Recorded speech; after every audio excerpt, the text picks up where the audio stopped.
अस्सलाम वालेकुम। आज का topic ribo nucleic acids, RNA abbreviation इसका। ये सेकंड इम्पोर्टेंट टाइप्स है न्यूक्लिक एसिड की, इसे हम देखते हैं। RNA is single stranded. RNA और डीएनए का डिफरेंस ये है कि आरएनए सिंगल स्ट्रैंडेड होता है, एक ही स्ट्रैंड है इसका, एक ही बाजू एक ही आर्म है इसका, और जबकि डीएनए जो था उसका डबल स्ट्रैंड था। दूसरा डिफरेंस ये है कि ribo nucleotides contain ribose sugar. Ribo nucleotides के अंदर राइबोज शुगर होती है इंस्टेड ऑफ डीऑक्सीराइबोज। हमने पढ़ा था डीएनए के अंदर डीऑक्सीराइबोज होती है, जबकि आरएनए के अंदर राइबोज होती है।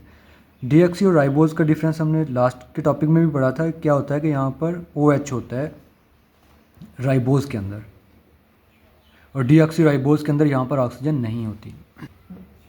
दूसरी इसमें नाइट्रोजनस बेसिस की हम बात करते हैं, कौन कौन सी होती है इसके अंदर। एडेनिन सेम यूरासिल चेंज होती है, डीएनए के अंदर थायमीन होती है और आरएनए के अंदर यूरासिल होती है, बाकी सेम है साइटोसिन गवानीन। नेक्स्ट हम देखते हैं types of RNA. There are 3 types of RNA. First one is messenger RNA, abbreviation है mRNA।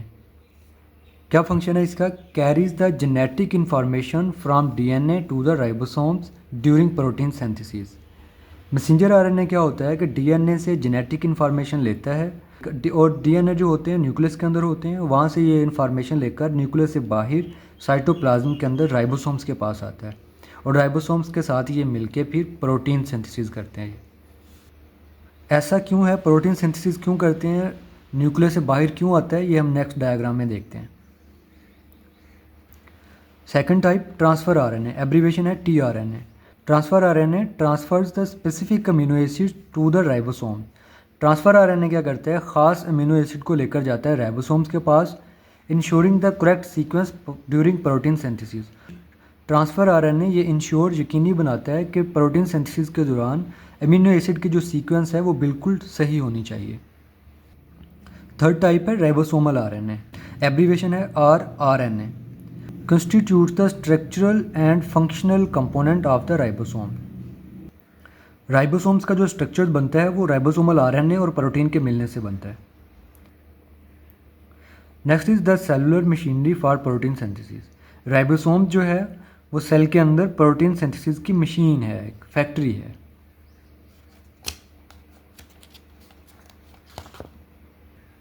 नेक्स्ट बड़ा important topic, the working of DNA and RNA.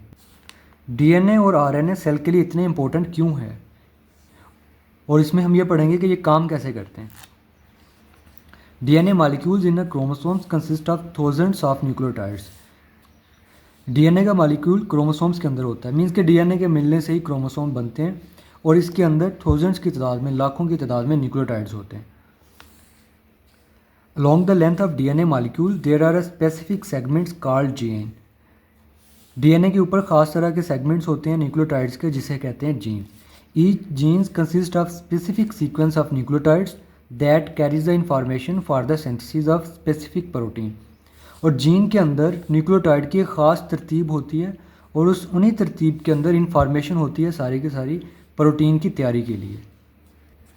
DNA जो है उसने अपना कोई भी काम करवाना है, उसने पहले प्रोटीन तैयार करवा, और प्रोटीन के थ्रू डीएनए जो है वो अपने काम करवाते हैं। किसी स्ट्रक्चर को बनाना है या कोई फंक्शन परफॉर्म करना है, वो प्रोटीन के सिंथेसिस के थ्रू होगा। और प्रोटीन के सिंथेसिस के लिए डीएनए के पास जीन्स होते हैं, और जीन्स क्या होते हैं, ख़ास तरतीब होती है न्यूक्लियोटाइड्स की, और जिसके पास इंफॉर्मेशन होती है प्रोटीन बनाने की। नेक्स्ट हम देखते हैं इसका वर्किंग मैकेनिज़्म, कि जीन कैसे काम कर रहे होते हैं। The specific sequence of DNA nucleotide is copied. This copies is in the form of molecules of messenger RNA। सबसे पहला स्टेप क्या होता है, डीएनए के पास जो न्यूक्लियोटाइड की सीक्वेंस होती है वो कॉपीड होती है, कॉपीड होकर वो जाती है मैसेंजर आरएनए के पास। नेक्स्ट डेफिनेशन है, the process of making messenger RNA copy of DNA is called transcription. DNA से आरएनए की कॉपी तैयार करवाना कहलाता है ट्रांसक्रिप्शन। बड़ी इंपॉर्टेंट डेफिनेशन है ये। नेक्स्ट उसके बाद क्या होता है, डीएनए से कॉपी जो है तैयार हो जाती है मैसेंजर आरएनए के पास। The messenger RNA carries the sequence of its nucleotide to the ribosome. Messenger RNA फिर वो इन्फॉर्मेशन लेकर आता है राइबोसोम्स के पास। The ribosomes read the sequence, और राइबोसोम्स उन सीक्वेंस को रीड करता है। राइबोसोम्स के पास वो सॉफ्टवेयर होता है जो मैसेंजर आरएनए के ऊपर लिखी हुई चीज़ें हैं उसको वो रीड आउट कर सके। And join the specific amino acid to form protein, और उस सीक्वेंस के अकॉर्डिंग अमीनो एसिड को जोड़ा जाता है और इस तरह से प्रोटीन बनती है। This step is known as translation. Messenger RNA से प्रोटीन का बनाना with the help of ribosome known as translation. ये ट्रांसलेशन की डेफिनेशन है। ट्रांसलेशन की डेफिनेशन आप यहाँ से यहाँ तक करेंगे। इस चीज़ को हम ग्राफिकली देखते हैं। Working of DNA also called central dogma. Protein synthesis के जितने स्टेप हैं उनको कलेक्टिवली सेंट्रल डोग्मा कहते हैं। क्या होता है, क्रोमोसोम्स के पास डीएनए होते हैं और डीएनए के एक ख़ास स्पेसिफिक सेगमेंट जिसे जीन कहते हैं, वो जीन कॉपी होता है, कॉपी होकर वो मैसेंजर आरएनए में चेंज हो जाता है। इस स्टेप को कहते हैं ट्रांसक्रिप्शन। और ये प्रोसेस जो होता है ये न्यूक्लियस के अंदर हो रहा होता है और फिर उसके बाद मैसेंजर आरएनए जो है वो न्यूक्लियस से बाहर आता है।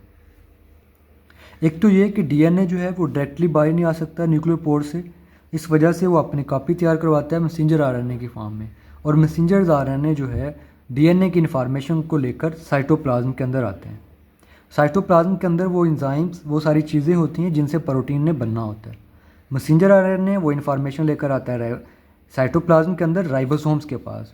मैसेंजर आरएनए के ऊपर यहाँ पर राइबोसोम्स अटैच हो जाता है, इसका लार्ज यूनिट और इसका स्मॉल यूनिट। और मैसेंजर आरएनए के पास जो इन्फॉर्मेशन होती है उसको ये शो करता है, उसको ये एक्सपोज करता है, उसको रीड करता है। और फिर उस इन्फॉर्मेशन के अकॉर्डिंग यहाँ पर फिर ट्रांसफ़र आरएनए होते हैं साइटोप्लाज्म के अंदर।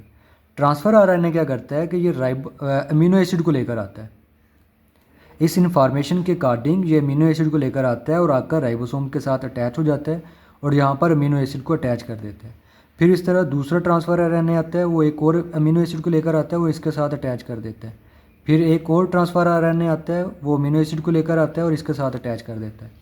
तो इस तरह काफ़ी सारे अमीनो एसिड यहाँ आपस में अटैच हो जाते हैं और उसके रिज़ल्ट में प्रोटीन जो है वो तैयार हो जाती है। तो इस तरह डीएनए जो है वो प्रोटीन तैयार करवाता है और इसी प्रोटीन से फिर वो कोई स्ट्रक्चर्स बनाता है, जैसे आइज़ है, हार्ट है, लंग्स है, उनको डेवलप करवाता है या फिर कोई फंक्शन परफॉर्म करवाता है। जैसे हम कोई देख पा रहे हैं या बोल पा रहे हैं, या जैसे किसी चीज़ की मूवमेंट हो रही है या फिर हम किसी चीज़ को सुन पा रहे हैं या देख पा रहे हैं, उसके अंदर प्रोटीन का अहम रोल है।